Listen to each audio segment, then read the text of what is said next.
హే buddies. So ఎవరైతే phase 2 లోపల seat వచ్చిందో వాళ్ళకు అందరూ కూడా ఒకటే మెసేజ్ పెడుతున్నారు, నేను ఫేజ్ 3 లోపల వెబ్ ఆప్షన్స్ పెట్టుకోవచ్చు అని చెప్పి. సో నీకు ఫేజ్ 2లో సీట్ వచ్చి నువ్వు కాలేజ్లో రిపోర్ట్ చేస్తే మాత్రం నువ్వు ఫేజ్ 3కి ఎలిజిబులే.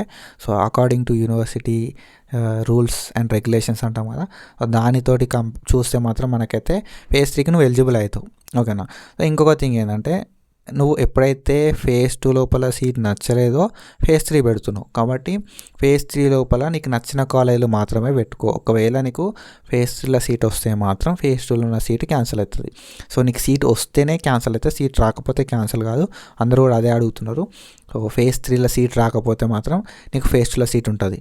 పెట్టినంత మాత్రాన పోదు, పెట్టిన తర్వాత నీకు వస్తే మాత్రం పోతుంది. ఓకేనా. సో దాన్నే స్లైడింగ్ అంటాం. అండ్ ఇంకొక విషయం ఏంటంటే, నీకు సర్టిఫికేట్స్ కూడా వాళ్ళు ఫేజ్ 3లో సీట్ వస్తే నీకు రిటర్న్ బ్యాక్ ఇచ్చేస్తారు అండ్ డీడీ అమౌంట్ కూడా ఇచ్చేస్తారు. So that's it for today.